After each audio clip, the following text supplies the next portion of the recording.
today. So we're welcoming visual artist and teaching artist from Marquis Studios, Tishawn Gonsalves. We have Director of Education at Orchestra of St. Luke's and a bassist for the Toomai String Quintet, Andrew Roitstein. And I saw in the chat that someone asked what music we were playing. So that is music from the Toomai String Quintet. You can find them on Spotify. I'm sure Andrew can share a little more information about that. And we also have teaching artist for Orchestra of St. Luke's, Emma Schmiedeke. And I think that's it for me. So I'm going to throw it over to you three.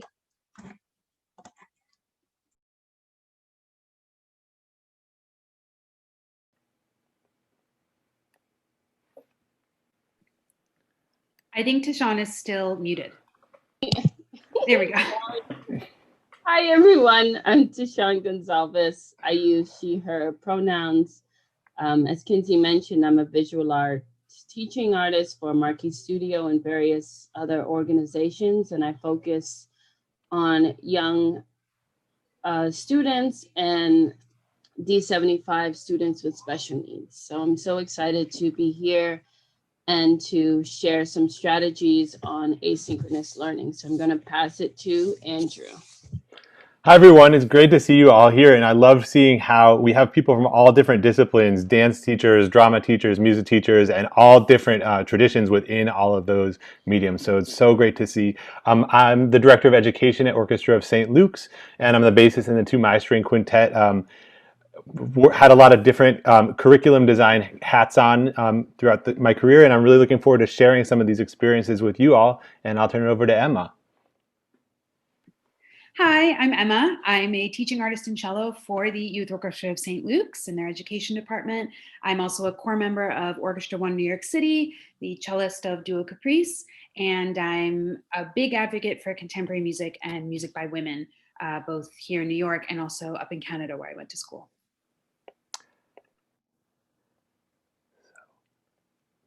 So I am now just sharing my screen with you all because we are here to talk about asynchronous learning.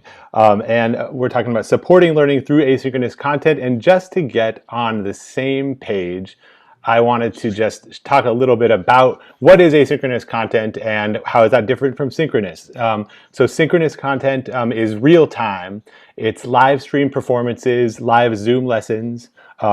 And this applies to all different artistic mediums. I'm not speaking from the perspective of a musician, but the benefits are, some of the benefits are that there's possibility for direct conversation, feedback, there's immediacy in response. You see a student, they have an issue, you see it happening in real time. And for concerts and things like that, there's a feeling of being at an event, that it's only going to happen then, and it's not going to happen again, which is actually what we're doing right now. We are doing a space synchronous event. Asynchronous is more of an on-demand thing. It's pre-recorded performances, pre-recorded video lessons, or interactive resources, which you'll see a lot of from Tishawn. She's going to show you in a bit, and learning apps. And the benefits to those that we found at Orchestra of St. Luke's is that it enables us to revisit, to practice, and really go at one's own pace. And from my experience using this in recent times since March, since the pandemic hit, is it can really positively affect student ownership over their art making. And so I'm going to turn it over to you, Tishawn. Yeah, so I have used my experiences in asynchronous learning, and I've used a lot of Google add-ons to create a recreation of a classroom setting. I found that even though asynchronous learning has a lot of benefits in terms of pacing, student pacing, there is a real challenge of getting back feedback from students or parents about the interaction and understanding that students are having with the content. So in my slides, and what I hope to show you is some strategies and tools from a visual arts perspective that can be hopefully applied to any other art medium, on how you can kind of recreate a classroom experience where you can still promote pacing and scaffolding, but you're relying on materials that students have at home. So to get back to Andrew, and he'll talk about what he's been doing in his program.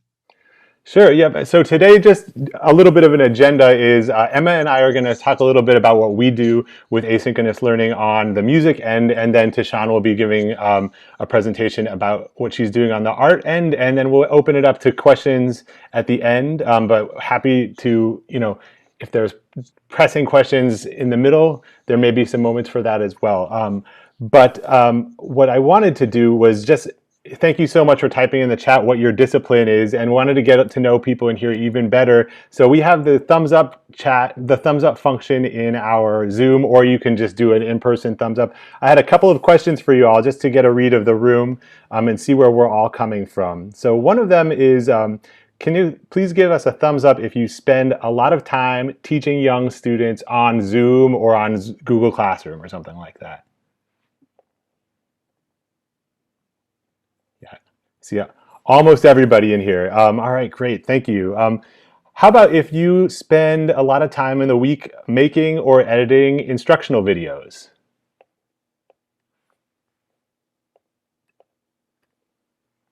Great. A little bit less, but still a lot. And I see some familiar faces as I'm looking for these thumbs ups. It's really nice to see you all here. Another question is, how many of you spend some time on an online learning portal distributing resources through an app? You can give a thumbs up, and if you have apps that you use, you can type those apps in the chat so that we can see which ones you're working with. Some of those apps could be, Flipgrid, Google Classroom.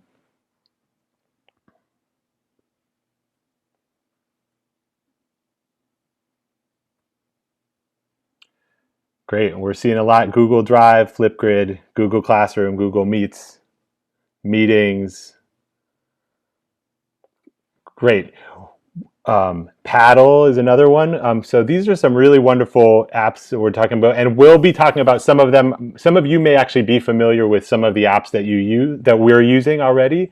We hope that this will provide another perspective into different ways that we utilize the apps, even if there's overlap in what many of us are doing. So I'm going to move it along right now. Just talk about why we're all here, and as we know, students in New York City and around the country are experiencing sudden changes at schools, and teachers and families are in need of interactive educational content and partnerships. And I really emphasize the interactive because the value in the asynchronous, a lot of the asynchronous resources that we're producing lies in what it can get your young learners doing on their own, as opposed to passively viewing or listening. So I'd now like to just kind of dive into, I'll go back to the share screen, and to talk a little bit about how we're going to pace what we're talking about today. And we're going to kind of go through three different lenses. One of them is we're going to be sharing some interactive tools to supplement real-time student learning. And so that we'll show a variety of approaches to interactive online content that students can use independently or with the assistance of parents and teachers. We have at Orchestra of St. Luke's, we've surveyed many of our families, and that takes us into the next thing, which is accounting for various access points to technology. We've surveyed a lot of our families and found through the time that having multiple modes of communication and learning offerings is the most inclusive solution we've found yet. Diversifying points of engagement helps tap into learning modalities that work better for different students. And that's a combination of Zoom classes, video exchanges between teachers and students, and written out learning resources. And then the last thing we'll do is we'll actually dive into some best practices, look at some teaching videos, maybe even see some student responses.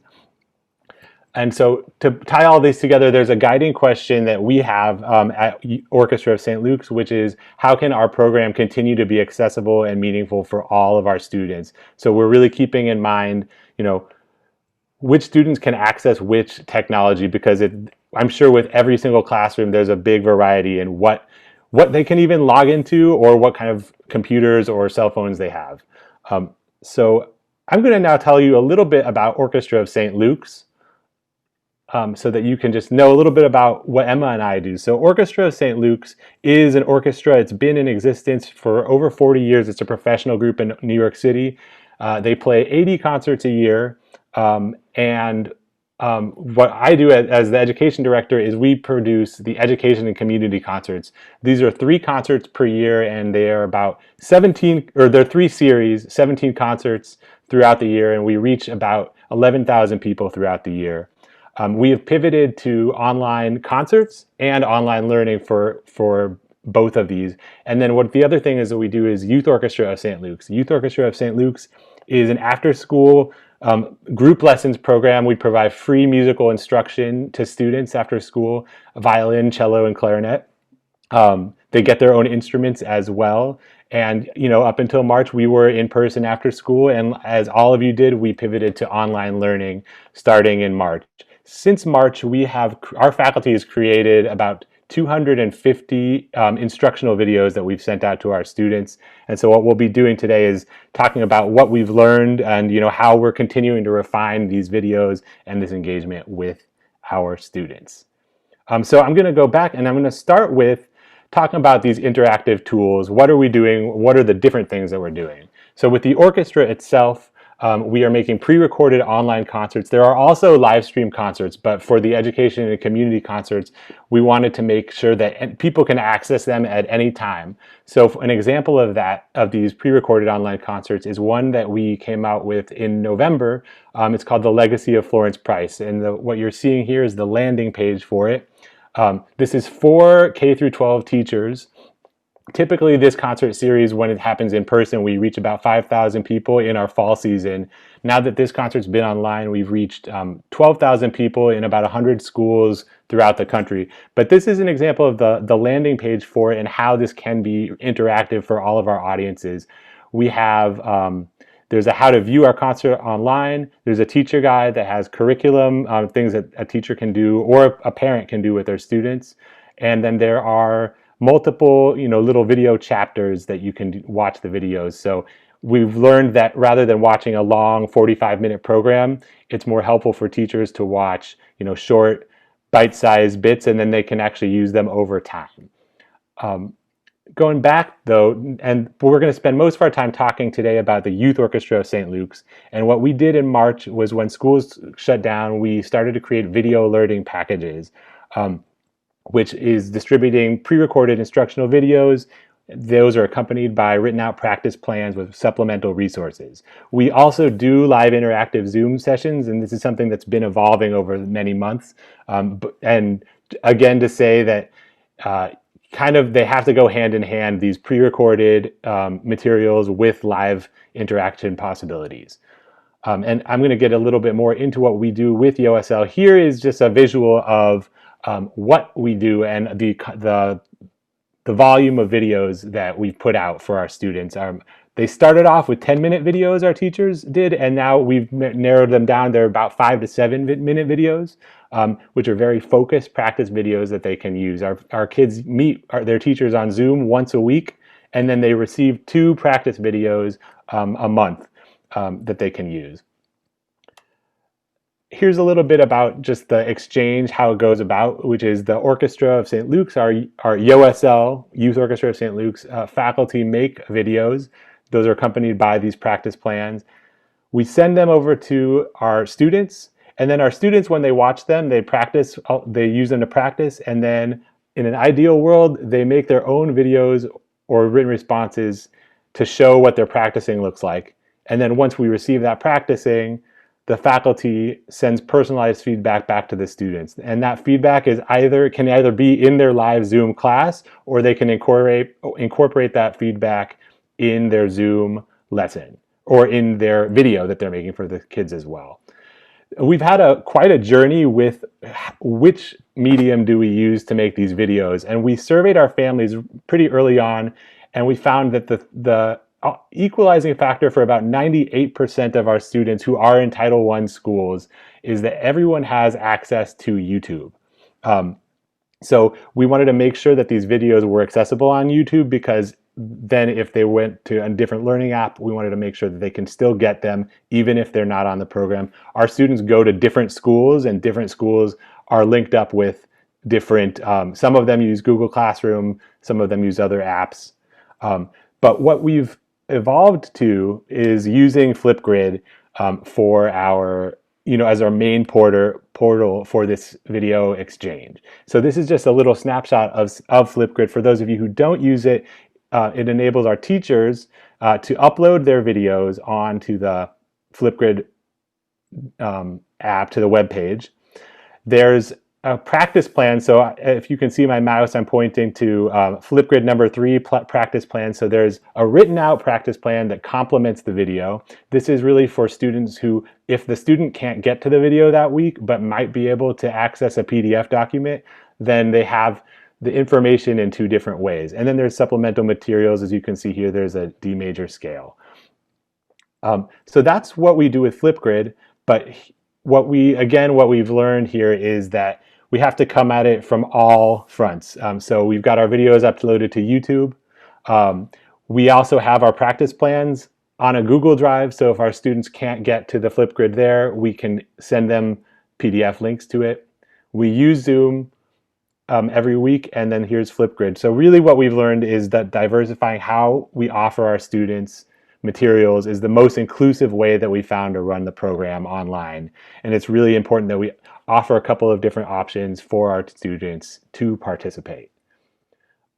So those are really getting into, that's sort of the what it is and the how we do it. What I wanted to dive into with really the wealth of what we've learned with these videos is to dive into what makes these videos interactive, and what are some best practices, things that we've learned along the way that might be helpful. One question is, which grade is this for? Emma, do you want to really quickly respond to that? So this grade was, excuse me, this was for a group video that we were doing to celebrate Beethoven's 250th anniversary. It was a group, what was going to be at our spring recital, a group performance of an arrangement of Beethoven's Ode to Joy. So this was targeted for anyone from prelude levels, which is our very, very beginners, about 6 or 7 years old. I was addressing it to the preludes, but it could have been used up until 10 or 11 years old for that group performance. So instead of having it in person in groups, we collected everyone's videos and put them together. Thank you, Emma. And so what I'm seeing is people are writing, thinking about fingerings, write the fingerings, do what you need to do. I love that do what you need to do, positive, like tell the kids that they do whatever they need to do to retain the information is really nice. But there's some details that Emma does in all of her videos that I just wanted to point out to kind of show a little bit of these best practices. Starting something with a hello, something friendly, and when possible, saying the names of our students' names. They really love to hear their names. This is something that makes the video stand out from a generic, like you could just go to YouTube and watch some, or go to Masterclass, right, the new series. But this is really personalized for our students, and the students really feel it when you address them in that way, in some way that makes them feel like, sorry, I did not mean to press play there. So here are a couple of other just breakdowns of things that Emma did in this video, which this is a document that we sent out to all of our teaching artists as well. I'm going to go through it quickly because I want to get over to Emma's presentation. But play along moments and demonstrations. Some of these feel like small details, but these small details can make a really big difference when inviting students to play along. Show them what it sounds like first. There's a few ways to do it. One is, and a lot of you wrote this in the chat, I'm going to play it first, and then the next time you're going to play along with me. Count-offs are always really helpful. What we found in some early lessons is some teachers didn't do count-offs, and then the kids don't know exactly when to start playing if they're going to be doing it along with you. So really the main point, though, is telling students what's coming up and demonstrating it beforehand is going to set them up for big success. It's also going to inspire them. So what I have here is contextualizing and breaking things down. While it's value to break things down into fragments and play it under tempo, it's also really helpful for students to hear a complete phrase, or if you're making a piece of art, seeing a full work of art before they break it down, so that they have this motivation, they have something to aspire to. I've got one more video that I wanted to share with you before we turn it to the other one. And what I've done with this video is you can actually see a little bit of, Tiffany is our violin teacher. You can see her practice plan on the screen as well. And these are some of the main qualities that I wanted to tease out from this video. So I'm just going to play this video. This time, if you want to continue type in extra things you see in the chat, you're welcome to. Just about what you notice. This is about making space and time for exploration, and also utilizing the video technology to your advantage when you're making these videos. Hi students. This week for our first Flipgrid, we are going to continue what we did or introduced in our first Zoom class on Wednesday, I believe that was, and we're going to talk about improvisation. So this lesson is going to be based on open strings, but we're going to use Backtrack, which is an actual real blues backtrack, and it's included in the links. It should be the other video that's attached. And then you have this video, and then there's a practice plan. So go ahead and click on the practice plan now if you haven't done so. And it says it should be a thing that says number 15 open string blues. So the first, count it, how many measures are D? You're just playing open D. If you count it, it is the first 4 measures. And then after that, we do 2 measures of open G, just chord notes. So I'm gonna go ahead and just play this for you without any track, just so you can hear and follow along. Feel free to pluck along, or you could sing the note names, or try playing along with me. 1, 2, here we go. Okay, so if you can play that, then this next part should be pretty easy. What we do next is I'm going to play the YouTube clip that is, it's called D Medium 12 Bar Blues Backing Track. So don't click on it yet, just listen to mine for now, and then I'm going to play the exact same thing so you can see how it lines up.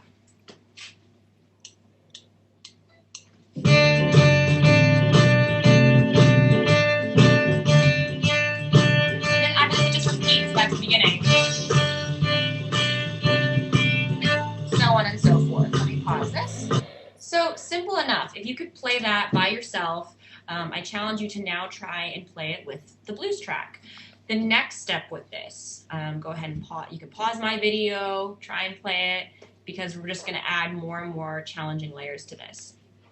So once you feel okay with just that much of the blues, you can play all the open strings. Now try and add your own rhythms to it. So I'll do an example of that. I'm going to choose any rhythm I want, so that you can't really, there's nothing really wrong. You can't really be wrong in this scenario, right? Any rhythm you want. And I'm going to do the same thing. I'll even do some quarter note, just so you can hear how it lines up. Okay. So see, these were some of the main things that I loved with, actually with both Emma and with Tiffany's videos. Tiffany Weiss is our violin teacher, by the way, is that there are all these other points of socio-emotional learning that they're doing in these videos. Somebody wrote in there, making a personal connection, talking about Memorial Day. It's actually, where are you in the day? What's going on in your week? And Tiffany is also referring to the Zoom class, so when she saw her students beforehand as well. Some of these main points, though, are really, utilize that pause button and encourage your students to rewind the video, use it again. Some of our students are using these videos over and over again as they practice. The last thing I wanted to share with you before I actually do turn it over to Emma is getting into visuals and close-ups. So camera angles makes a really big difference, and using visual aids, just like when you're in the classroom. So this is our other teacher, Miss Yoting Wu, who teaches a group of students who don't have instruments right now. We don't have them for a variety of COVID lockdown reasons. And so what Miss Yoting is doing is she's teaching her kids how to make their own bows out of toothbrushes. And these, you can see in these, there's the first picture, she's got 1, 2, 3, 4. She's drawing on her hands, showing her kids how to, get prepared, get the nice healthy hand position, and then they have their bow toothbrush. And then this is another video of Tiffany Weiss, our violin teacher, talking about close-ups again. Close-ups make a really big difference, and show the students, how they can, when they're practicing these techniques and things like that, how to do it, how it looks way up close. This is Emma's practice plan, and because of that, I'm going to just turn it over to you, Emma. I'll stop the share and let me know when you'd like me to share it again. Okay, thank you. Andrew, you explained so much of what we do so well. I would like to supplement that by sharing my experience of actually making these videos and some of the creating a practice plan and some of the challenges that us as teachers, we have found doing it over video. I should also make note that when the pandemic hit last March, we were completely over video. We did a couple of Zoom classes, but for the entire spring semester, we were doing it almost exclusively over video. Now in the fall, we have a hybrid of Zoom and Flipgrid or YouTube videos. So, but we were doing complete videos last spring.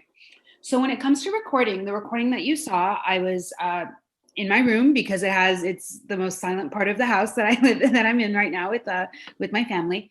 And I'm not a YouTuber. Okay. I don't have ring lights. I don't have fancy sound equipment. You know, I'm an educator and I'm a musician. I'm not a YouTuber, not yet. But what I've been using is just my phone. I've been recording on my phone. I have an iPhone 7S and this little tripod. It's a flip video, little collapsible tripod that with the bendable legs. And this is actually from the top of a selfie stick that I got to take on a trip with me.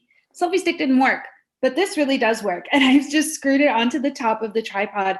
I stack it on a couple of textbooks on the desk in front of me and I hit play and I record. I usually do it all in one take. I don't do Final Cut Pro or anything like that. I mean, obviously you can if you would like to, if you'd like to add visuals over the video, but I'm really trying to make a connection and a amalgamation sort of between the video and the practice plan. So that's how I record my videos. Andrew, if you could do the screen share, please, of the practice plan, I will excuse me, I will explain to you how I make these practice plans. Because one of the challenges that we have is not all of our students are have access to the internet or reliable internet. We teach a large group of children with lots of different from lots of different economic backgrounds. And some of them don't have access to those things that maybe we do. So not all of them have access to the videos. So the practice plans are created to supplement the videos for those who do have access to them, but also to create a sort of a list, a written down version of the lesson if they can't see the video. So here I chose to do some of my Flipgrid videos on the fundamentals of cello playing. So good technique, things like good sound production, good left hand technique, good right hand technique. So this one is on good sound production. And I have included an introduction. Like Andrew said, always nice to say hello, even if it's over the written word. The list of materials that they would need. So their cello, a chair without arms if possible. Some of my students have had to use chests, like low tables or chests of drawers because they don't have a table with, don't have a chair without arms, but they make it work. Their rock stop, their any music that we might be working on. I have here listed a D major scale sheet because I have decided to introduce these concepts. Thank you, Andrew. Introduce these concepts with basic scales, but I always make it known to them that all of these can be applied to their whatever music that they're working on. Because I should also make note that I do not teach all of the cello students. There are two other cello faculty. I am at PS 111 at in Hell's Kitchen. We also have at PS 51 a couple other schools in the city, in New York City. So these are practice plans and videos that can be accessed by all the cello students, whether or not they are my specific students. So organizing and student access and some of the challenges that we've had, just to give you a little bit of first person insight. The biggest challenge I would say that we have had as teachers is sometimes we can't get them the materials obviously in person because we're not meeting in person right now, but some of them don't have printers. Some of them, like I said, their internet access is very limited. Their parents can print at work, but they can't necessarily print at home. So any music or any materials that I could give them in person that that would just take care of the problem right there. But right now we are having to deal with that. So to try to circumnavigate that, I always try to include any music, any scale sheets that we're working on with the practice plans. We have Google Drive folders that we link everything, every lesson, even if I've given it to them before, I link everything.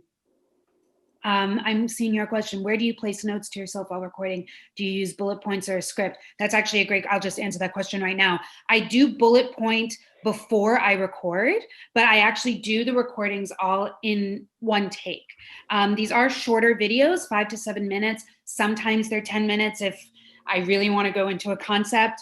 But we really do try to keep them short because we want the children to be able to access them as many times as they feel they need to, and short bursts of attention. That's another challenge that we've had doing video learning or online learning, is they're so bombarded with information now because they're just getting all of their learning at home, that we want to make this as accessible and as quick of a burst of information as possible, even in the videos. So I have had students say, I looked at that video in the morning and then I looked at it at night as well when I was practicing because I couldn't remember what we had done or I wanted to review it. So those are probably the biggest challenges that we have had. As teachers, if you have any other questions about that, please feel free to ask them at the end. I'll be happy to answer them. As someone who's doing this every week and looks like going into the spring, we're going to have to do it as well. I want to make sure that Tishawn has enough time to give her presentation on visual arts. So I'm going to hand it over to Tishawn. Hi, yeah. So I'm seeing in Rebecca Potts' question here, and I hope that my presentation can address that. That was also one of the main challenges that I faced as a visual artist, is really not having the ability to access feedback from students, but more importantly, realizing that the inequity that students have in terms of having art materials at home, even just basic things like blank copy paper, that just totally shocked me. I think when Marquis Studio, the organization that I work for, pivoted online, we offered synchronous and asynchronous content. And you could see some students with Zoom, you're able to pair in someone's home. And you're able to see that some students have a plethora of materials and they're excited to show what materials they have, crayons, clay, and some students have, I had a student only have a highlighter to color with. So for that, realizing that inequity in resources, that made me rethink how could I recreate the classroom experience, but have it be accessible to all of my students. So I'm going to share my screen with one of the many apps. Some are very similar to what Andrew and Emma are using, Flipgrid, Google Classroom, Zoom, but I'm also using a Pear Deck Google add-on that was one of the programs that Marquis Studio has kind of developed for their teaching artists to implement into the classroom. So I'm going to share that with you. Okay.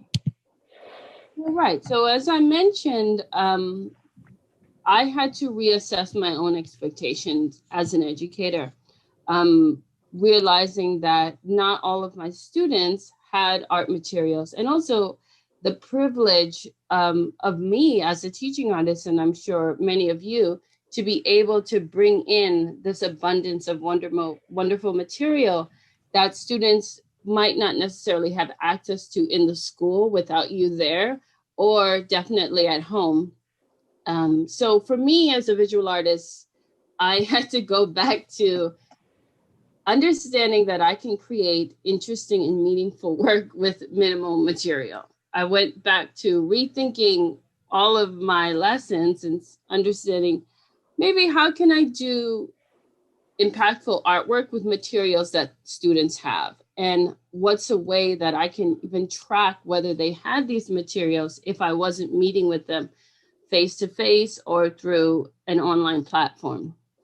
So with the help of Marquis Studio, one of the most successful platforms for me to kind of recreate that interactive classroom experience has been Pear Deck, which is a Google add-on.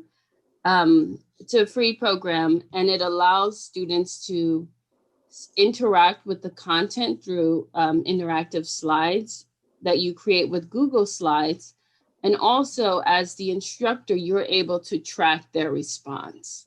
So here, these have been basically the materials that I've kind of been stuck with using for the past 7 months: markers, Sharpies, crayons, and pencils. For the most part, kids have these at home. So I've been using Google Slides, Pear Deck, pre-recorded video as well, DaVinci Resolve, which is a free editing program, because it's very difficult for me to give instructions in one shot. I do need to edit myself, and this is a free program. And most of these are all free or low costing premiums. Flipgrid as well, to have students communicate with me that they're completing the project and being able to share their completed work with myself and with their other classmates.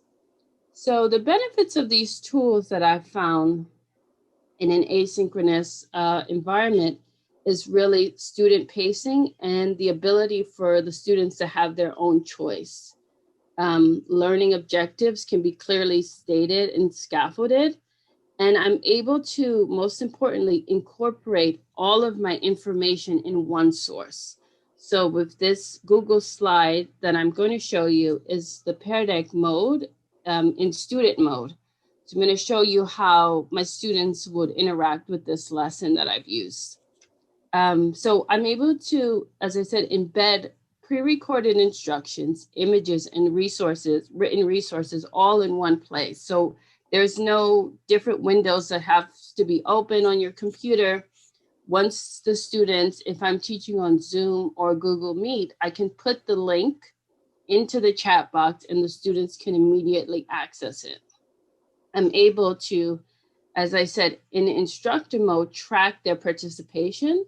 If this slide was in instructor mode now, I would be able to see how many students are answering questions that I'm writing in the slide.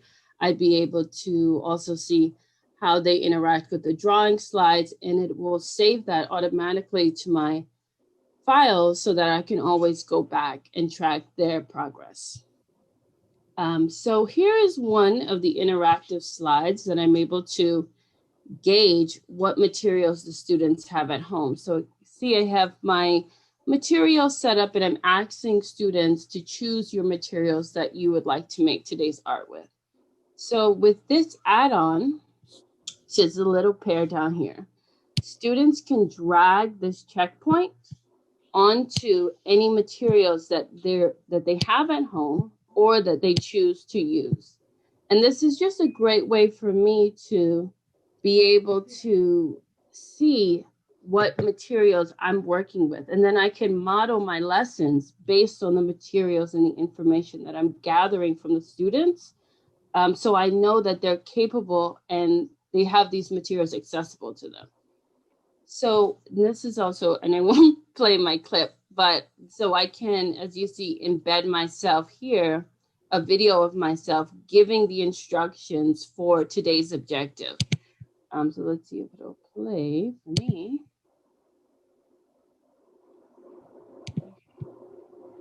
Oh, okay. So that usually plays. But now it's not. But okay, here we go. About the elements of art, what the elements are, we're going to observe and identify how the elements of art are used in paintings. We're going to then create our own artwork using the elements of art in an abstract design.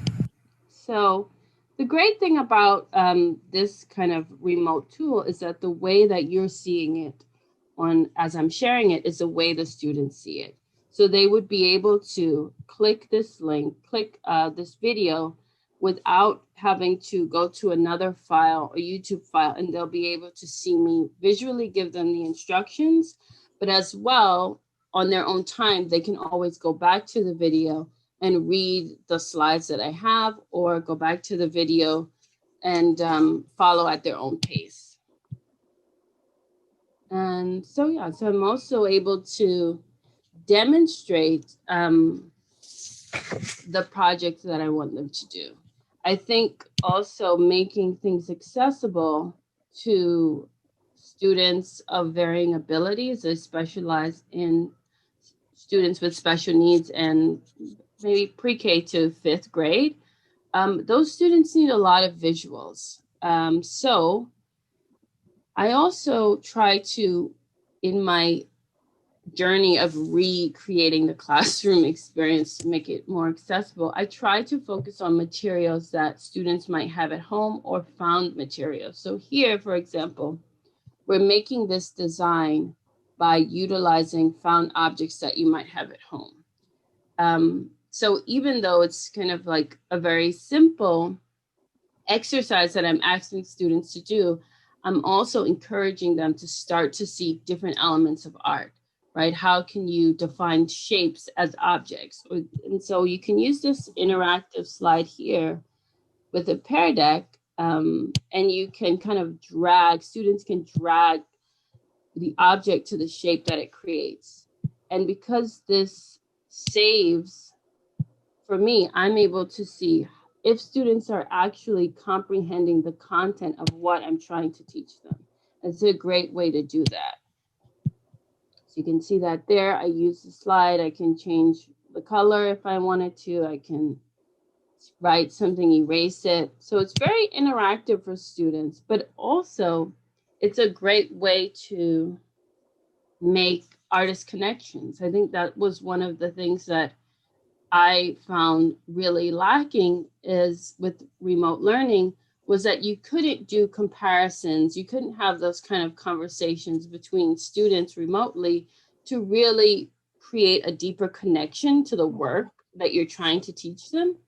So here, with this addition of this add-on, I can have students compare and contrast two different images. And they can write, just like they would in the classroom, their answer. So I can say that both artists use color as a similarity. So I would be able, students will still be able to interact with the content that I'm teaching them. So that's been a really wonderful thing. They can write their own responses here to pictures or resources that I'm trying to show them. And they're able to send me back their completed work using Flipgrid, or I also use I showed students how to take a photo and upload it onto their Google Drive. So here are a few examples of some of the students' work that they've kind of come back to me with. And I also feel like it's really important to make, especially for visual arts, to think of ways that you can maybe take one project and use it in multiple ways. So we started learning about the elements of art by doing a 2D project, and then students took that knowledge and recreated that same project into these little 3-dimensional paper sculptures.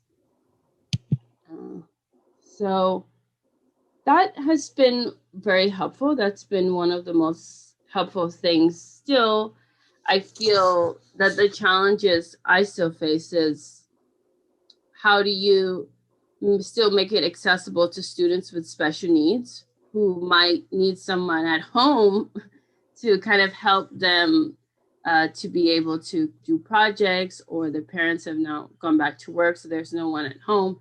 And I think the great thing about asynchronous learning is that you can, and having everything in one location with the use of this Google Slides, is that you can develop your lesson at a slower pace. You can focus on one aspect of your project, and really it still gives you the opportunity to create slides with this interactive component with the Pear Deck, so that at least you can track students' understanding of the content, which is great. So I am really looking forward to hearing any questions or responses to how maybe some of you have been using.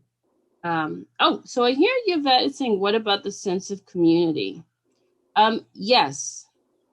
So I guess with asynchronous, the one way that I found of recreating that sense of community is using Flipgrid. So students can kind of take a short video of themselves doing a project or showcasing the finished work, and all their other classmates would be able to see it. But this is also, if you are teaching synchronously using Zoom, like we're all on, or Google Meet, you can upload the link, your Google slide Pear Deck presentation, into the chat box, and all the students will be able to interact with that at the same time.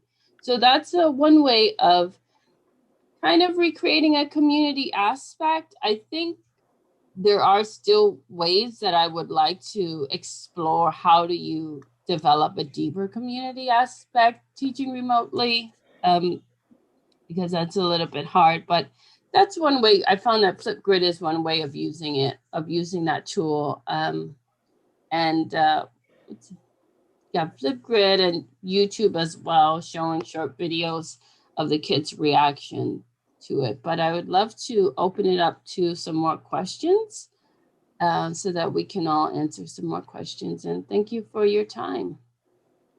Actually, awesome. Thank you. I'm sorry. Go ahead, Emma. Go ahead. No, please, I was just going to add on to what Tishawn was saying. We have, with the Youth Orchestra of St. Luke's, we do have a feature on the Flipgrid where students can respond if they would like to make a response video to anything that the teachers have done. And I found that that really helps to have a sense of community in the video learning, because then they can see that other people and other students are watching the videos and responding. And we now have this catalog of student videos. I believe Andrew is bringing one up right now, so you can see an example, and I'll let him play that. So you can see how students are responding to our videos, and they can make as many responses as they want. They can respond to each other. So I'll let Andrew play that video for you. Emma, can you see Nyla up there? I can see Nyla, yes. Okay. Great. So so just to answer your question about that, what the students are doing is they're uploading it, and they are really using it as a platform for them to kind of express themselves. I'll just show you a little clip of Nyla, and then I'll tell you another angle about another way to create a sense of community. But here's Nyla. Hi guys, today I'll be playing you part 2 of the blues, because part 1, that was just a part of the original. And so if you watch this video first, I advise you to go back and watch number 1. So I will be getting my violin. So let's go. Okay, guys, I'm back with. Okay, I am back with pluck and stroke. I just have a habit of naming my violins, but let's get started. 1, 2, 1, 2, 3, 4.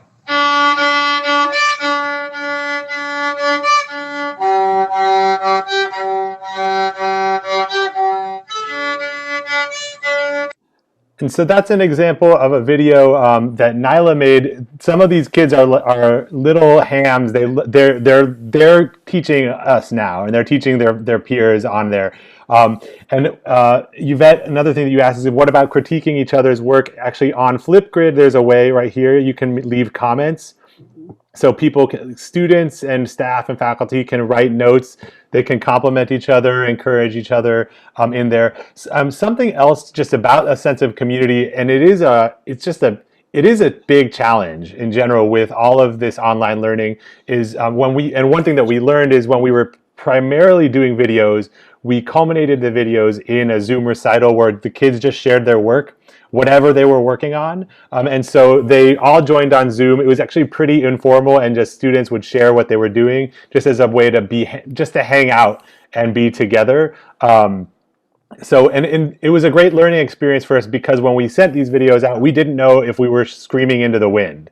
And we actually had a lot of students who were really hungry to be together. And when they came on Zoom, they showed that they'd been practicing, and it was very that element was very encouraging. And I think that the reason why they were able to do that is because we really had consistent communication with the students, with the schools, and with the families, and consistent content flow. And I think with that, it makes it a little bit easier to bring people into some of those live situations, which sometimes logistically is harder to coordinate. So I don't know if that's one other approach. I'm sure there are many other ones.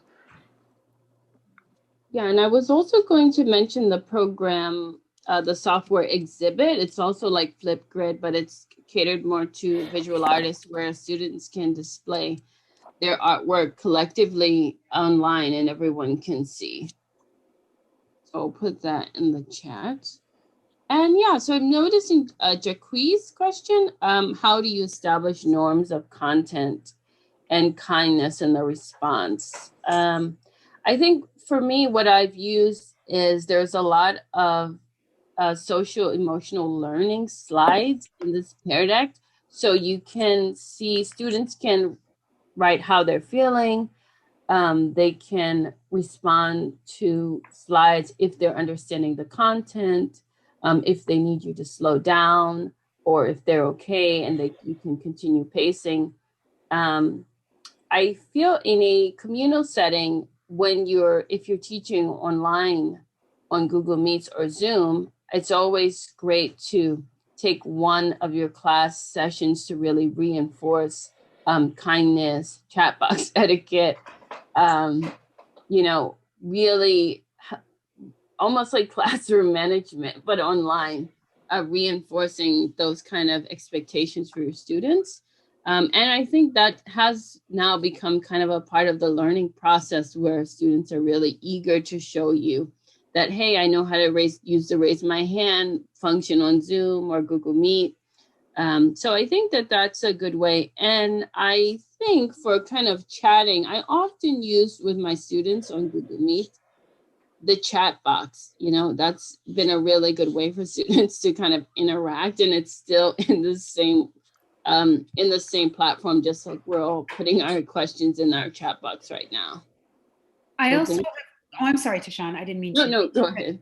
I also have come up with a system while I'm teaching of hand signals to use on the screen. So when I go like this, it means they're being too loud. They need to quiet down. If I go like this, it means stop. If I go like this, I need you to stop right now. It's getting too rowdy. And we went over that when we first went on to Zoom learning. Quiet down, please stop. I need you to stop now. And they've really come to respond to that because they know what those hand signs mean, and they know that I'm going to enforce them. And while it might seem a little harsh, sometimes I do have to mute them.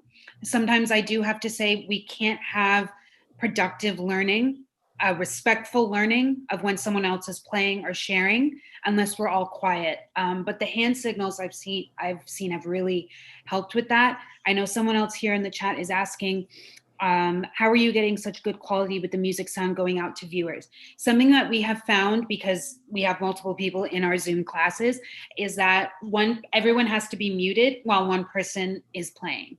And then since I'm usually in charge of the class, I can mute and unmute people as needed. We'll all respond, we'll get on, we'll say, great job, we'll give feedback, I'll give feedback. And then the next person who plays, I mute the rest of the people, including myself. And if they need to stop and start again, then they do so. They don't need to worry about all that crackling coming over from other people's sound. I found that usually works best. And what we've been doing at YOSL is if we are doing group playing or group learning, we do it through video, because to have that many people playing over one Zoom bandwidth is a little much. So.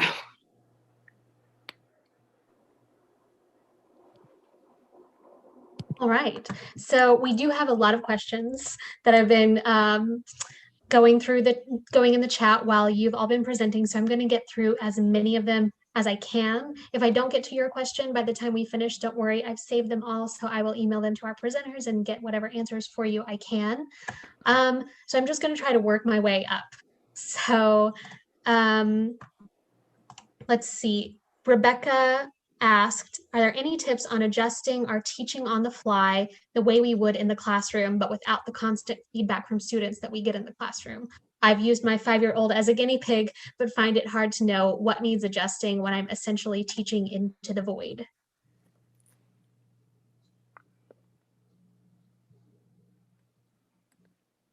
I think pacing.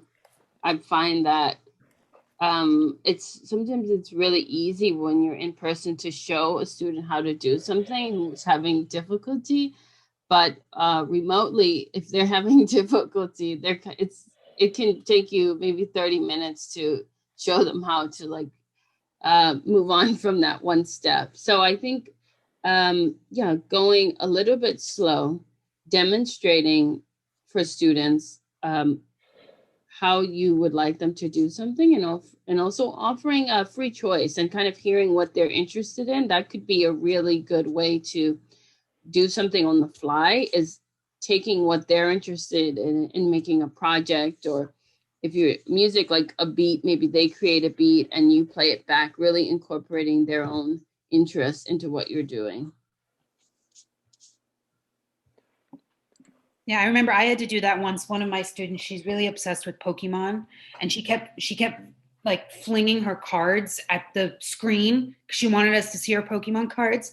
And I said, Sophia, that's wonderful. We really need to focus. I could not get her to focus. So when we were doing the listening exercise, I said, hey, Sophia, what do you think Pikachu, which is the only Pokemon I know, what do you think Pikachu would do in this instance? You know, what if he was listening to this music? What if this music was playing over, you know, your Pokemon video game? You know, what do you think he'd be doing?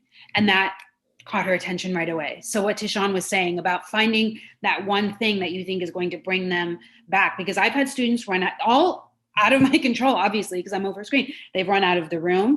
I had a colleague, one of her students started a pillow fight with his brother over in their lessons. Oh, wow. Another one of my students, she does have very limited internet access, and there's only one part of their kitchen in their apartment that has good internet. And her sister is also a student in the program on violin. So they overlap by a half an hour. So I will hear my colleague on the other side teaching a violin lesson while I'm trying to finish up her lesson. So anything to bring their attention back, even if it's Pokemon or, you know, their dog or something like that, what Tishawn said, I second that as well. And there's no harm in using your 5-year-old as a guinea pig. Yeah.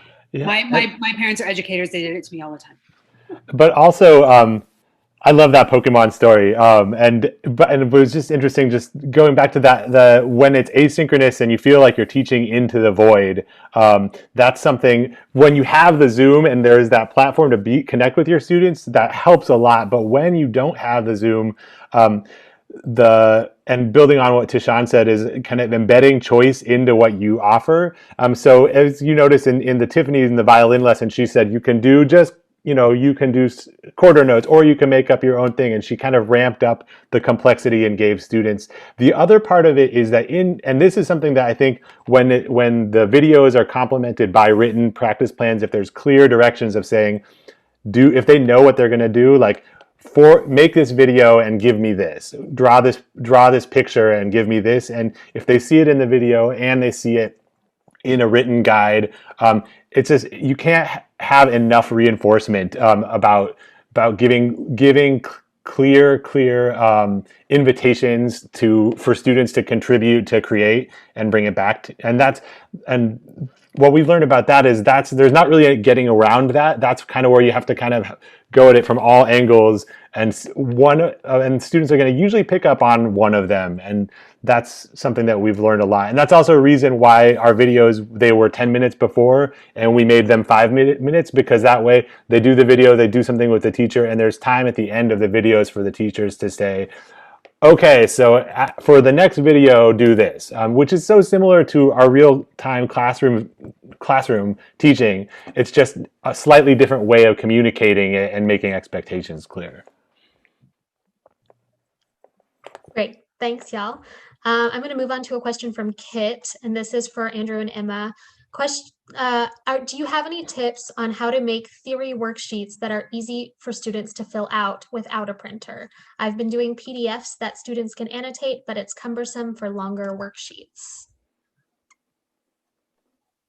Andrew, what was the program that Tiffany and Jeff were using for composition?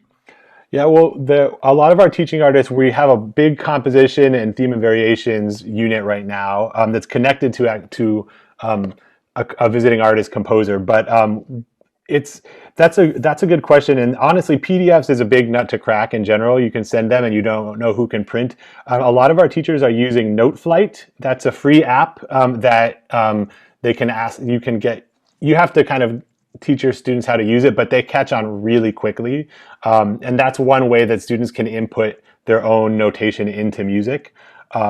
In terms of interactive worksheets, I personally don't have experience. I don't know if there's. I'm sure there is some app to that. Maybe somebody else in the room has some suggestions about that. But NoteFlight is really helpful for um, giving students an assignment, composition, notation, something like that.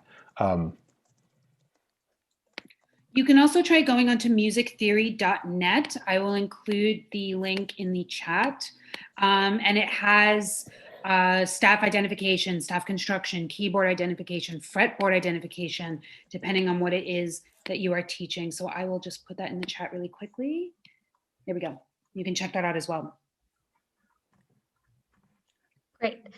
So moving on from there, we have a few questions about devices. So Helen asked, how do you modify the work for different devices, phones, laptops, desktops, and tablets? And Eva said, yes, what devices are most of your students on?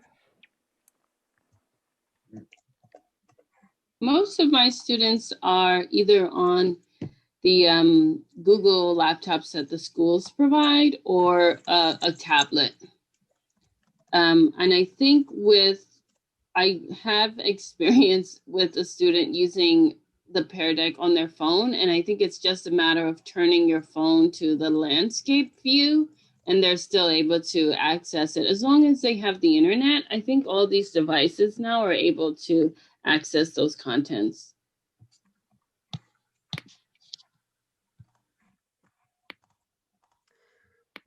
So yeah, ours, I believe, I'm just trying to think. I think almost all of my students are on tablets. Great. So I have some questions, Tishawn, for you regarding Pear Deck. First, Suzanne just wanted to know, are you using the paid or free version?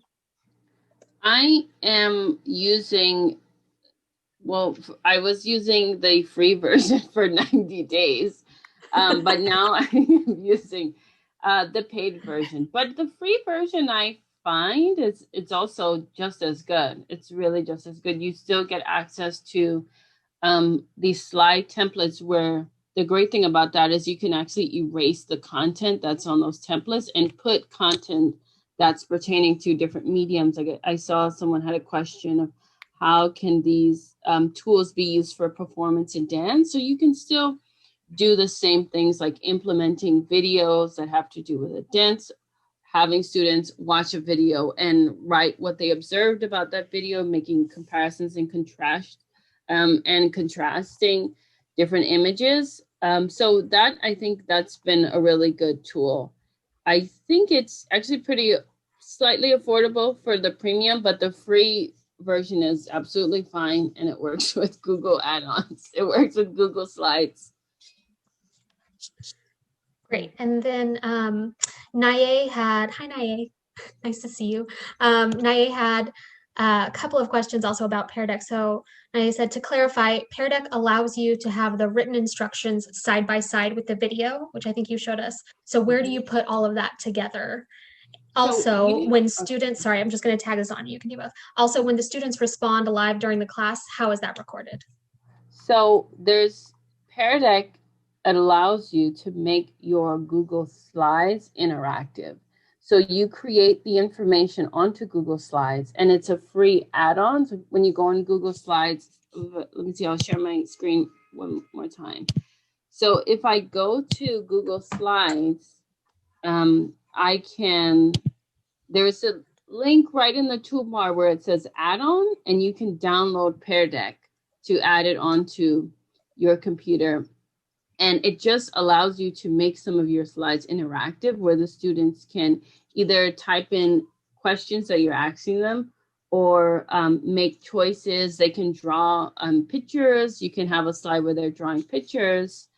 And so that's been really good. And now to access students' response, there's two modes of sharing. So the mode that I shared with you was in student mode. That would be the way that the student would receive the information. But as an instructor, you would use the instructor mode. And so your students receive a link that you send to them. And once they open that link, you'll see that they're joined to your worksheet, and you'll be able to, once the lesson is over, track their information. So they can enter their name in, and it just saves all of that information. And yes, you can use it also with Google Meets. And I think with Zoom as well, you can, so like, for example, I can share I'm gonna put in the chat to everyone. I can put in the chat the link, send it, and then if anyone wants to try, once you click that link, it opens up onto the Pear Deck slide, and you as a student can interact with it. So that has been really, really helpful for recreating a classroom experience and getting back feedback from students. Great. I think you may have touched on this, but one more question was, after working with Pear Deck, do your students share their work at the end, and how? I know you said Flipgrid, maybe? Right. So after working with the Pear Deck, when I teach asynchronously, my students share their work through Flipgrid the week after the assignment was given, or they kind of document it themselves with their camera phones or their tablet cameras, and they submit it to a shared Google Drive. And so we're all able to kind of see, like if we all got together in Zoom, I would then share all of the work with the students, and then we can kind of comment through Zoom or through the chat box. All right, and this question just came in from Shireen's for everyone. How do you decide which class content you present live and which you present asynchronously? Are there some basic principles that you follow to decide? I think Emma can speak to the process that our faculty goes through. Emma, I don't know if you want to talk about that, but then also as an individual as well. Yeah. So I will actually answer which do you present asynchronously and which do you present live and synchronously. So my colleagues and I decided to, since there are three, Yuting as well, who teaches pre-orchestra, is also a cellist, but there are two other cello teachers besides myself working in 3 or 4 different schools. And we have different levels. So we have preludes, which are very, very beginners, which we don't have any of this year because we thought it would be a little counterintuitive to try to start someone on an instrument over the internet. So we have etudes, which is level 2, minuets level 3, sonatas level 4, canzonas level 5. And so I'm doing the Flipgrids for the etudes and the sonatas. My, my colleagues are doing the minuet and the canzonas. So some of the students that I'm creating my Flipgrids for, I do teach on a weekly basis. Some of them I don't. I know all the students, but not all of them are in my specific class. So we decided to do Flipgrids that were technique-based, that could be applied to any music that any students were working on in whatever class they were in. So this semester was good posture, good right hand technique, good sound production, and then 2 different videos, 2 parts on good left hand technique. And next semester is going to be shifting, it's going to be positions on the cello, et cetera, et cetera. So that is what we decided to present asynchronously. And then live and synchronously in the Zoom classes, we do, of course, incorporate elements of that in teaching. If I see a student doesn't have very good posture, I'm gonna encourage them to adopt more good posture. But in the live and synchronous classes, we work on the music that they'd like to perform. For example, in about 2 weeks, we're going to have our Zoom Christmas recital, end of term recital. So any music they'd like to present for that. So really, the specific things that we work on in the Zoom classes are the pieces that we as a faculty have deemed are appropriate for each level. And then for the Flipgrid classes, we, the cello faculty, and I believe the violin faculty have as well, have decided to do mostly technique that can be applied to any of the classes. And also we've found that that's been very good because the technical topics are things that they need to have review on. something that I would give them every week if I saw them in person. If I saw that Sophia was having, you know, a crunched thumb on her bow hand, I would just fix it automatically. And that could go on because she's still getting comfortable with learning how to hold the bow. But with that video, I can encourage her in the lesson to say, hey, Sophia, I'd really love you to look at that, you know, Flipgrid #2 video that we worked on for good right hand technique. And I'd love for you to show me that in the next class. So I hope that answers your question on how we've decided to blend the two for this year. And I think for me, the synchronous work, I try to, if I'm having students kind of make materials, which I found was another great way to make sure that they have access to materials. So maybe we have taken time to make our own clay from flour and water, or make our own paints or something. Then I use that time to work with them where I can see everyone and give instructions. I use the asynchronous teaching when I'm solely relying on very basic materials like crayons, markers, and I can always embed a pre-recorded video of myself demonstrating, like Emma was demonstrating in their lesson, how you do it. So that's kind of how I pick and choose how to do that. Or in my case, if the school wants to do all asynchronous learning, or if the school wants to do synchronous learning, which I kind of work with schools. So it's really their choice. It's their choice and what they want to do. Great. My next question is from Sherry. And Sherry asked, would you address recording these types of videos using the entire body in motion? And I think that connects to a question that Yvette had asked about if you have any advice on doing this sort of work for the performing arts, so dance, theater, and things like that.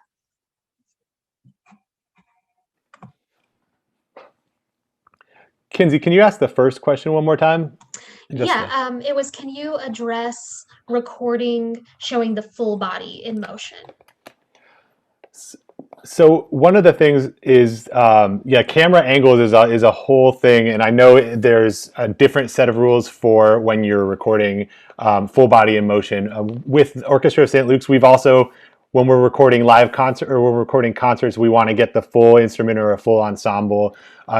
You can't get around needing more space for that. I've actually seen some teachers. One of our teachers is also a dancer and sometimes incorporates that into her instruction. And sometimes she goes into the backyard or finds a space outside. If we're in New York, so we have small apartments, it's sometimes really hard to get that much space. But going outside to show a full body is one solution.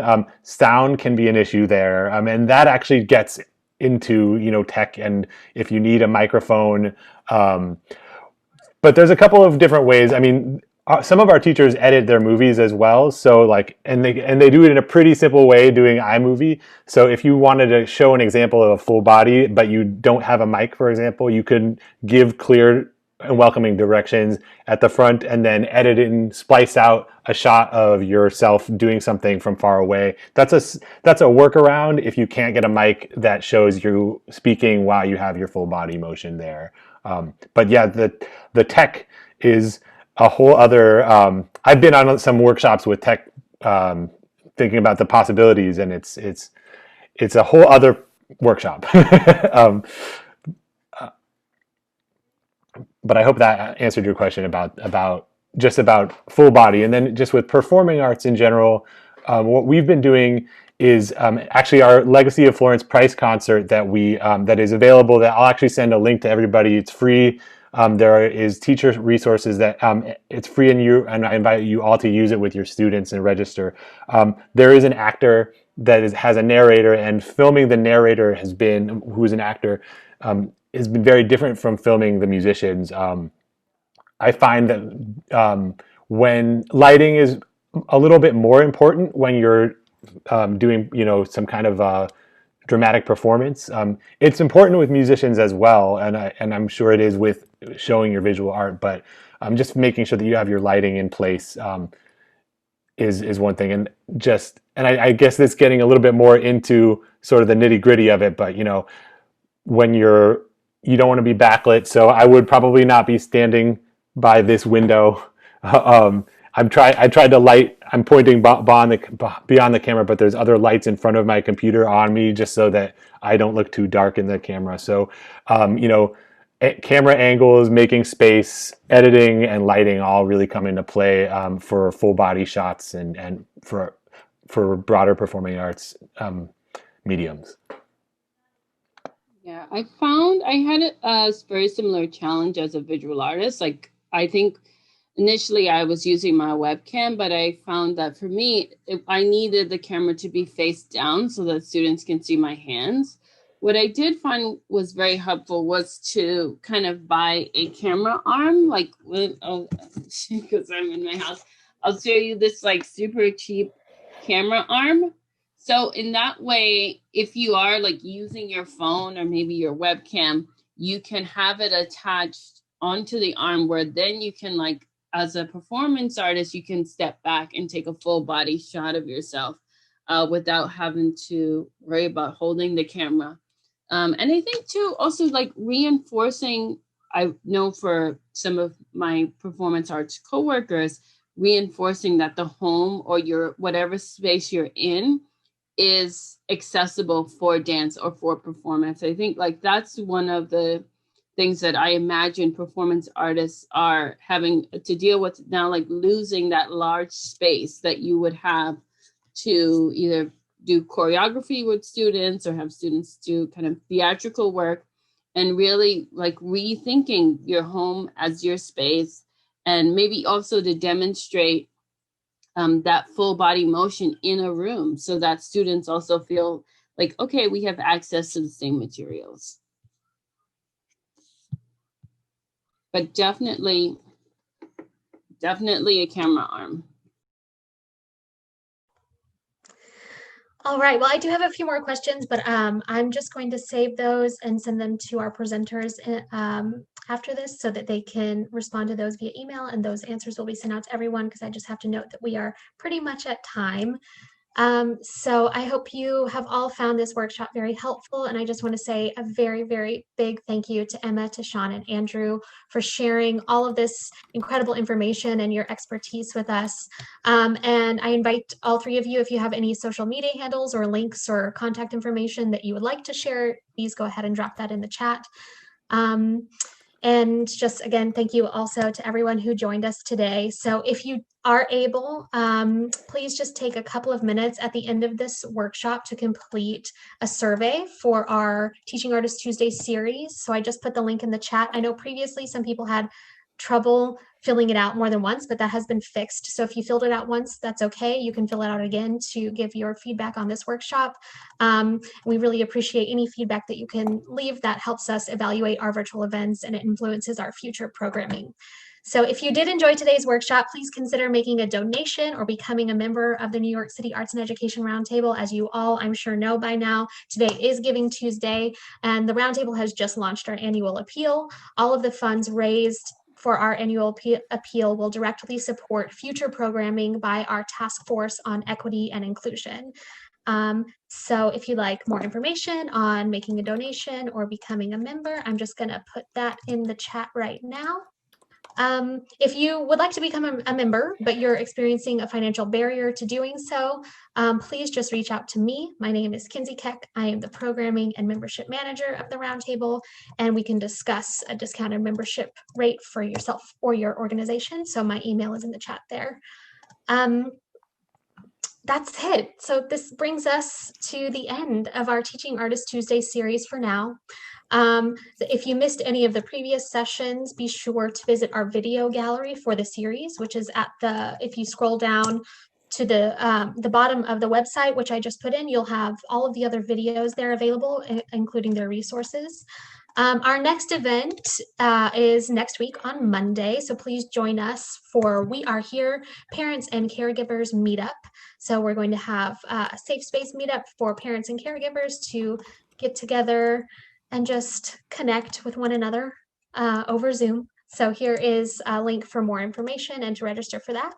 And the roundtable is also continuing to host our race-based affinity groups to support actively dismantling the systems of racial oppression in our field and beyond. The next meetings for that start today, and they go tomorrow and Thursday as well. So there's a link for more information and to register for that in the chat. And I think that's it. So we're going to leave the call open for another minute if you want to save the chat. But again, just so you know, it will come in an email to you. And I think that's it. Thank you. Thank you, everyone, so much. I wanted to say just thank you so much to the Roundtable for providing this forum. It's been, really wonderful. All of your questions, and thank you to all for coming. Your questions have been so great. And they always help us to continue to learn and refine what we're doing. We are all learning so much in this time. And thank you, Tishawn, for sharing what you did. So. You too. And please feel free to reach out. I put my email in the chat. If you have other questions, happy to go offline about some of it as well. So yeah, me too as well. Thank you so much for joining. I'm gonna put my email as well in the chat if anyone has any questions or even to just share strategies or experience, because I think too, like Andrew said, we're all learning. And I'd love to hear what other people are doing and how I can incorporate what you guys are doing, even if you're not a visual artist, because I do believe in cross-pollinating. Thank you so much. All righty. Thank you, everyone. I'm going to